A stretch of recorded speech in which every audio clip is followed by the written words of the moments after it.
Sexta-feira da Paixão, né? 15 de abril de 2022. A Semana Santa vai terminando e a Páscoa se aproxima. É tempo de renascimento, né? E falando em renascimento, extra! Olha aí, o Dose Dupla de hoje começa falando aí da gafe jornalística do século, né? O obituário da Rainha Elizabeth, publicado pela Folha de São Paulo no dia 11, sem que a monarca tivesse morrido. Renasce, pois, a longeva monarca. Como dizem os ingleses, God save the Queen.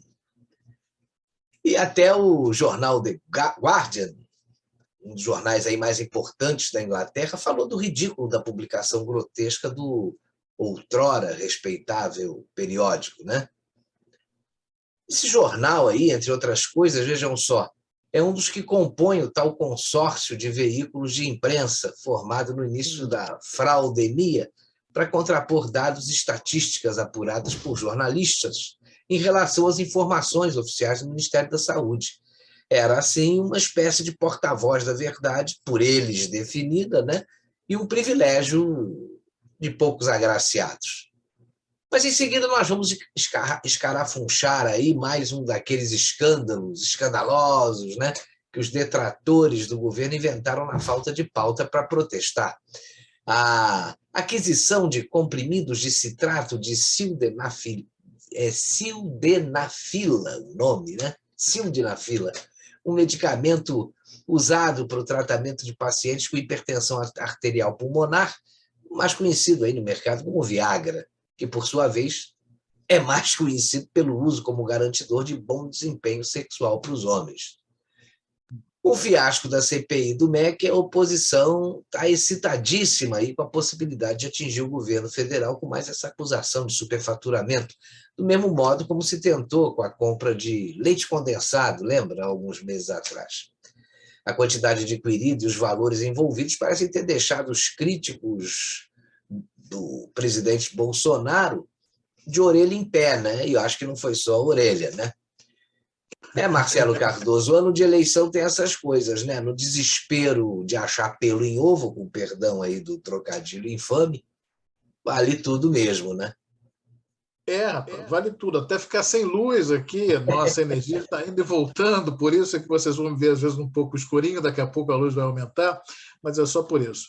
Mas com relação aos dois assuntos, é isso mesmo, cara. Desespero total, Marcelo Campos. Aí, voltou a luz. Essa turma já dá sinais de que reconhece que o jogo está perdido e tenta as últimas cartadas para atingir Bolsonaro e, por tabela, minar os candidatos que o apoiam, porque ele formalmente não apoia ninguém e faz ele muito bem agir dessa forma, né? Eles sabem, esse pessoal da oposição, que muitos deles não conseguirão se manter no poder. E aí agem como franco-atiradores, sem mira definida, apontando a metralhadora giratória para todo mundo. Engraçado que dessas coisas, depois que são esclarecidas, não rendem incriminação por difusão de fake news aos acusadores, né, rapaz? Eles não pecam por isso. Daquele jeito que o PSTF gosta, sem o devido processo legal, sem base legal, sem nada legal. Pois é. Então vamos cometer a gafe de deixar... Não vamos, aliás, cometer a gafe de deixar o nosso público esperando, né? Esse é o Dose Dupla, que está começando agora.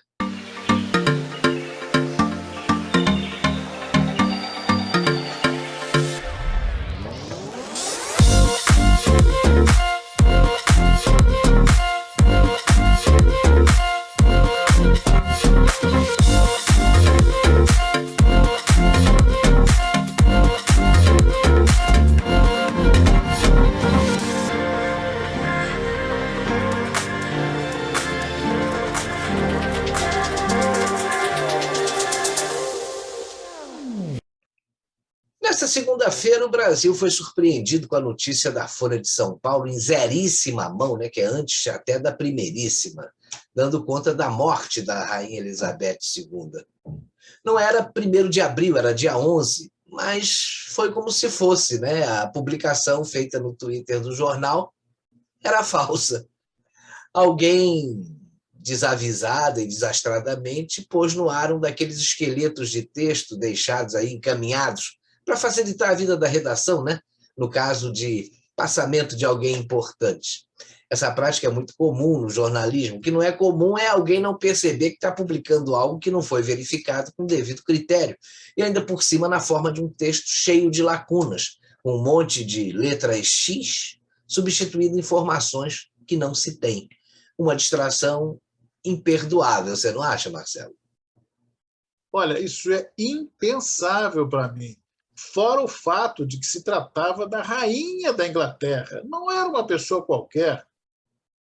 Não era, por exemplo, nem o presidente do jornal, que talvez fosse muito menos importante, certamente é, do que a própria rainha. Agora, como é que não se checa esse tipo de informação antes de publicar? Ainda por cima com um texto cheio de X, né? As lacunas de morreu no dia X, de causa X.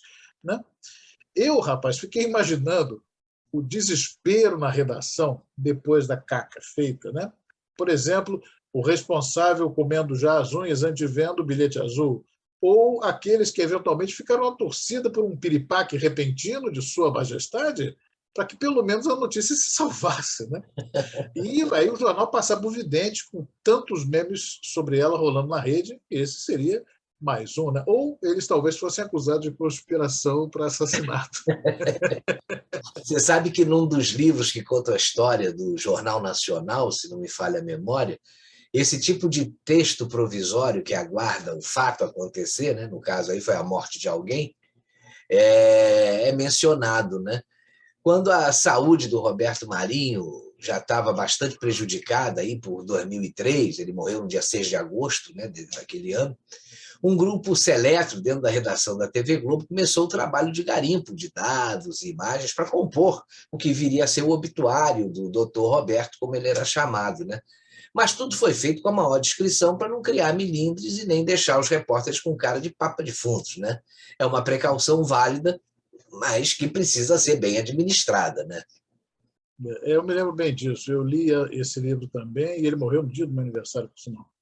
É, sobretudo, rapaz, uma questão de respeito. Né? E a mídia que se respeita se impõe. A gente tem hoje portais de linha conservadora, como é o caso do Brasil Paralelo, deixando muita revista tradicional no chinelo, em termos de assinantes online. E o que leva a isso é a credibilidade. Falando nisso, a história dos meios de comunicação no Brasil registra também um outro fato interessante. Quando a Segunda Guerra Mundial terminou, em agosto de 1945, a primeira emissora a dar o furo, né, foi a Rádio Tupi, do Rio de Janeiro. E não que ela não fosse confiável, mas a população aguardava que a mesma nota fosse dada pela Rádio Nacional. Você vê como eram as coisas, né? Porque a Nacional era respeitadíssima, era a grande rádio do Brasil. E veja só como isso tem influência e na aceitação e na audiência, é claro. Né? E nesses quesitos, respeito, confiabilidade e outros afins, eu acho que a Folha de São Paulo anda meio prejudicada, né? Uma coincidência interessante, né? Em cima dessa barriga, como o jargão, o jornalismo chama a notícia falsa, né? Ou modernamente, agora fake news, né? É de que na véspera lá do obituário da rainha, que foi domingo de Ramos, o caderno Ilustríssima, onde o jornal veicula temas não ligados ao noticiário diário comum, ele publicou uma reportagem que um teólogo inglês defende a tese, já descrita em artigos anteriores de sua autoria, de que Jesus Cristo teria sofrido abuso sexual no martírio da crucificação. Essa aberração cristofóbica, insana e inescrupulosa, para colocar em termos semelhantes aos usados pela primeira-dama Michele Bolsonaro, né, foi publicada pelo jornal no domingo de Ramos. Aí você vê que é impossível descartar a intenção deliberada de atacar os cristãos com o disfarce de um texto, que aí vem com aquele cunho jornalístico. Né? O castigo à altura pode ter sido exatamente a estupidez da publicação desse falso obituário real, 24 horas depois, expondo o jornal a todo tipo de crítica e, é claro, também de gozação. Né? Rapaz, o problema é que o jornal que foi capaz dessa falha, a Falha de São Paulo, é o mesmo jornal que ousou formar o tal do consórcio de veículos de imprensa com o Estadão, aquele que falou do puxadinho da pista do aeroporto de Congonhas, que na verdade é um equipamento de segurança para a aviação, e ainda com o Grupo Globo, para contestar os dados oficiais sobre o andamento da crise sanitária da peste chinesa, praticamente chamando de mentirosas as informações do Ministério da Saúde. Como também é o mesmo jornal, Folha de São Paulo, que banca checadores de conteúdo, aqueles analistas pretensamente independentes que têm por função estabelecer o que é verdade e o que não é verdade. E a cereja do bolo, Marcelo, é o grupo ser dono do Datafolha, que faz pesquisas eleitorais e vem suportando Lula na confortável posição de detentor de 115% das intenções de voto do eleitorado. Meu amigo, com esse aparato de mídia ideologicamente aí azeitado e ainda por cima, 2 dos ministros do STF, um deles inclusive presidindo o TSE, indo a um evento no exterior para dizerem que o inimigo é o Bolsonaro, aí você já viu, né? Pois é, tem que dar merda, né? Ó. O programa dos caras está correndo, mas os acidentes de percurso começaram a dar o ar da graça, né? Você veja que o candidato deles, do PT, da esquerda e do PSDF, o mais poderoso partido político do país, vem dando declarações bombásticas. E o mais interessante é que o homem-bomba é ele mesmo, que se explode em sincericídio a cada discurso que faz para a sua indesgrudável claque, né? Olha, Marcelo, essa do Barroso e do Fachin nos Estados Unidos, com Natuzaneri e companhia, né? Essas nossas excelências aí bancadas com dinheiro do contribuinte para falarem mal do Brasil em evento de Mauricinhos e Patricinhas, alunos de Harvard, olha aí, Harvard de novo, né? É algo de deixar a gente de boca aberta e difícil de digerir, né? Mas, então, enquanto a Folha não mata mais ninguém sem querer, com seus obituários automáticos, sem controle, eu vou deixar aqui uma mensagem: descanse em paz, jornalismo brasileiro. Em breve, publicaremos o seu obituário detalhado. Mas vamos levantar o astral agora, né? Afinal, o assunto é o Viagra. Essa oposição que quer atingir de qualquer maneira o governo do presidente Jair Bolsonaro é tão incompetente, rapaz, que a cada denúncia que ela faz enfia os pés pelas mãos, né? Nem parece que algum dia já estiveram no governo. Passa a impressão de que não tem ideia de como funciona um processo de licitação, né? Aliás, Marcelo, não devem fazer a menor ideia mesmo, já que licitação para esse pessoal está mais para excitação. E não é nem por causa do Viagra, mas pelos esquemas fraudulentos que comandavam no passado, né? Isso é verdade. Os políticos que são contrários ao governo até sabem o que, na verdade, aconteceu, mas eles se aproveitam da má-fé ou da ignorância da mídia e da população para tentar acertar o governo federal e, agora, por tabela, também os militares, né? Só tem uma coisa: quem não sabe analisar a licitação é melhor ficar calado, né? Mas, em conluio com a velha imprensa, a licitação de 35 mil comprimidos virou corrupção nas Forças Armadas. Você vê a leviandade. A manchete foi: Forças Armadas compram 35 mil comprimidos de Viagra. Só que, na realidade, não foram comprados 35 mil comprimidos desse medicamento. Foram feitos pregões eletrônicos para registrar os preços dos medicamentos por 12 meses, para comprarem na medida em que forem sendo necessários nos hospitais militares, justamente para que você não tenha que repetir processo de licitação, que acaba ficando caro. Ou você comprar uma necessidade, comprar uma quantidade muito grande que não seria necessária. Você vai comprando na medida da necessidade, exatamente. Exatamente. E você olha lá nos pregões dos editais, você não encontra a palavra Viagra. O que foi pedido foi sildenafila, que é um princípio ativo do Viagra para ser utilizado em caso de pacientes com hipertensão arterial pulmonar. Pois é, esse medicamento, Marcelo, já foi aprovado pela Conitec para ser incorporado ao SUS, o Sistema Único de Saúde. Esse exemplo mostra muito bem o nível que a nossa grande e velha imprensa atingiu, né? É muita safadeza e muita podridão. Um jornalismo de baixíssimo nível e motivo de vergonha para qualquer jornalista sério que depende desses veículos para sobreviver. Eu acho que isso é desespero, sabe, Marcelo? Infelizmente, esses veículos não informam mais ninguém, né? E o pior é que as autoridades do Supremo Tribunal Federal consideram esses veículos sérios. E eles propositalmente têm espalhado fake news, como a gente está vendo aí ultimamente. Pelo visto, são as fake news do bem, né? Porque se for Então, para destruir o governo, aí pode. essas coisas de fake news do bem, ódio do bem. Agora a imprensa está repercutindo muito o apelido que a Rita Lee deu ao câncer do qual ela se curou, né? Eu É, nem vou falar aqui, mas, pois é, né? Isso é o ódio do bem. Todo mundo ali. Ah, mas quanto senso de humor ela tem, né? Pois é, aí me lembrei da entrevista do Pedro Bial também com ela, que está rolando na rede, que é muito interessante ver quem foi Rita Lee. Gosto muito das músicas dela, acho ela uma cantora, uma compositora competente, mas tem os sinais aqui. E a luz também já foi embora. aí Vamos lá. você aproveita e fica no escurinho do cinema, né? Vamos ver. Bom, a gente tem do outro exemplo, do recente, um exemplo recente relacionado à compra do leite condensado, a história do leite. Né? As manchetes que a revista Isto É e jornais como a Folha de São Paulo e o Estadão publicaram falavam de 15 milhões de reais gastos com leite condensado e outros chicletes federais. Né?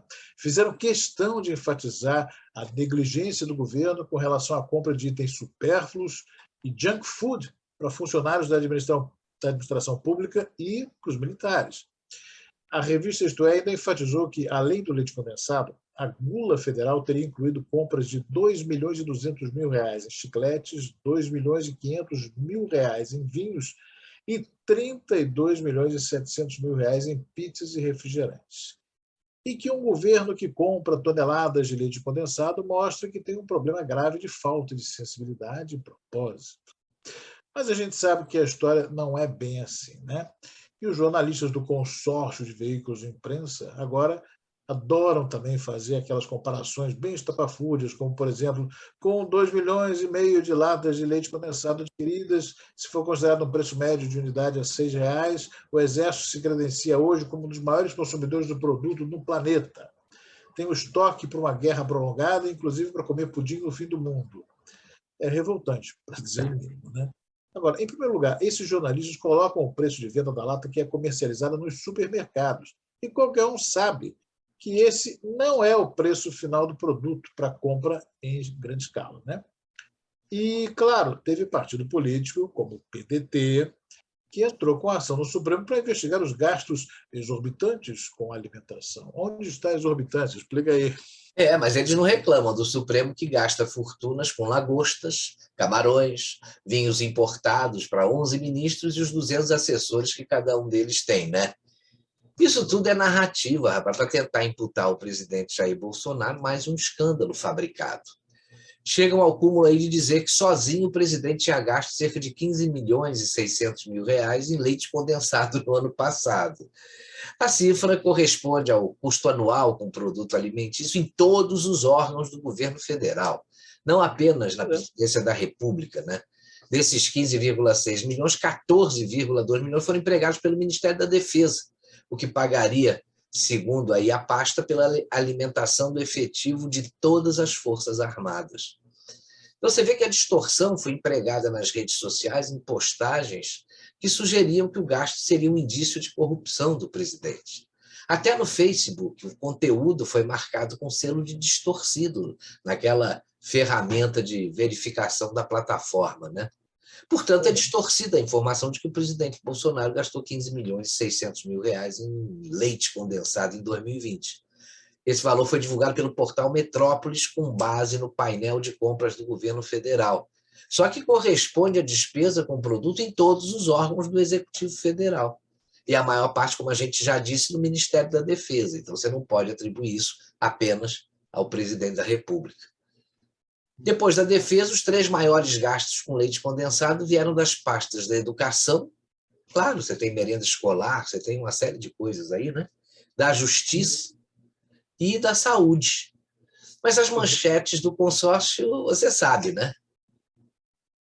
Direcionadas só para desgastar o presidente, como se fosse ele o único beneficiário daquilo. Bolsonaro paga 15 milhões de reais em leite condensado e deputados cobram investigação. Eles estão sempre vigilantes. O governo Bolsonaro gasta 15 milhões em leite condensado, mais de 1,8 bilhão em compras, carrinho do governo. E por aí vai, né? E a gente sabe que o governo atual está fazendo aí um esforço muito grande para colocar o Brasil nos trilhos, apesar da pandemia, agora dessa guerra aí entre a Rússia e a Ucrânia. Além disso, o governo enfrenta uma oposição aí irresponsável, parte de um Congresso corrupto e de um Supremo que faz ativismo político e judicial, além de funcionar como um braço de partidos de oposição ao governo. Eu acho que a área de comunicação do governo poderia rapidamente desmontar essa narrativa. Em primeiro lugar, informando, como fez, a destinação dos produtos. Isso é muito transparente, né? Mas os profissionais da área de comunicação do governo poderiam ter feito uma comparação com as compras dos mesmos produtos nos governos anteriores, para mostrar ao cidadão que os números não estão distorcidos, talvez estejam até mais baixos. Seria uma verificação interessante, né? Isso, os checadores de informação podiam checar isso, né? Agora, seria bem provável que algumas surpresas fossem realmente descobertas. Se meter a mão na Petrobras, no BNDES e outras estatais, imagine o que não fizeram com verbo de merenda, de obras e outras rubricas, né? Agora, o processo de compras do governo federal é extremamente transparente, qualquer um pode acessar. No portal Painel de Compras, você pode acessar o total de produtos de compra do governo, os processos, perdão, de compra do governo, fornecedores que participam das licitações, a existência de micro e pequenas empresas participando do processo, não está restrito a grandes empresas, quer dizer, isso é bem democrático, para usar a palavra da moda, porque faz com que empresas menores também consigam disputar, né? Enfim, é uma coisa que está disponível para qualquer pessoa aferir, olhar mesmo, o cidadão olhar com olhos de questão. Por que não? Pois é, e você também consegue acessar os processos de compras, acompanhar os contratos, os empenhos de verba, os processos homologados e as atas de registro de preço. Nesse portal, qualquer cidadão pode acompanhar aí cada fase do ciclo de vida da compra pública, né, de bens e de serviços, e ainda dispor de uma ferramenta de consulta para cada etapa. Você pode analisar a fase em que o processo se encontra e até como é que fazer aí, vamos dizer assim, um acompanhamento, né, de como os recursos públicos são gastos. Olha, a gente não deve esquecer que existe o portal da transparência que dá realmente essa visão. Isso é uma coisa que deve ser sempre batida, né? As pessoas, especialmente quem não tem muito argumento, fica muito nessa lenga-lenga de criticar, mas também não sabe procurar isso e verificar. É muito cômodo e conveniente para que essas pessoas não procurem as fontes para saber o que está acontecendo. Detalhamento de pagamentos, execução de compromissos de anos anteriores, isso tudo está lá, né? Na execução das despesas públicas. Olha, a oposição tenta, mas está difícil acusar o presidente Bolsonaro de corrupção. Bem que eles se esforçam, né? Mas sempre em vão. Veja, Marcela, a diferença do governo Bolsonaro para os governos do PT, principalmente, é que não há conivência do mandatário do país com a corrupção no seu governo. Ela até pode existir, não dá para você colocar a mão no fogo por ninguém, nem por servidores de carreira. Mas, com certeza, se algum deles for descoberto, ou se algum indício de corrupção for descoberto, a gente sabe que o governo vai agir, ao contrário de outros que passavam a mão na cabeça dos corruptos. Então, desde que o Bolsonaro foi candidato à presidência, tento encontrar algum indício de corrupção nas suas ações ou nas suas decisões. Não encontraram nada até agora. A própria CPI da Covid só trabalhou em cima de narrativas, porque nada de concreto conseguiu comprovar. E como a gente está num ano eleitoral, com certeza vão fazer de tudo para inviabilizar a reeleição do presidente, que está batendo de frente com quem sempre se locupletou do dinheiro público, né? Pois é, você falou da CPI da Covid, da CIR-Covid, né, que foi um verdadeiro circo de horrores aquilo. E, na verdade, a cada tentativa de bater no Bolsonaro, você vê que eram tiros e tiros no pé. O Bolsonaro acaba saindo mais forte ainda porque a verdade se impõe e você fica realmente sabendo, eles puxam o fio de uma meada que acaba se voltando num efeito bumerangue contra eles mesmos, né? Agora você vê, o exemplo mais recente foi a tentativa de abrir mais uma CPI com esse suposto escândalo envolvendo os pastores e o MEC e tal. Agora, vamos esperar o resultado que tem gente oportunista querendo se dar bem. Alguns até falam em nome de Jesus, né? Mas a gente sabe que Brasília está cheia de gente assim, querendo tirar uma casquinha dos governos. Só que nesse governo a tarefa é praticamente impossível de ser colocada em prática. Temos um presidente que respeita o dinheiro público e não compactua com ações dessa natureza. O Randolfo Rodrigues está no desespero, para citar o negócio da CPI do MEC, inclusive porque ele falseou assinaturas, isso foi comprovado, a própria imprensa deu isso, e ele não tem como se explicar em relação a isso, né? E outros senadores, vendo o ciclo que estava sendo armado, mais um, começaram a tirar o corpo fora e a retirar assinaturas. O que sobra para a gente, rapaz, é ficar atento e esperar pelo próximo escândalo fabricado, né? Mas na semana que vem, nós vamos ter mais 2 assuntos para a gente conversar, né? Porque o Dose Dupla está ficando por aqui. Um grande abraço para você que nos acompanhou e para você também, Marcelo Cardoso. Valeu, Marcelo Campos. Na próxima sexta, o Dose Dupla estará de volta aqui no seu canal instantnews.1. Um abraço para todos, boa Páscoa e até lá. Boa Páscoa, tchau.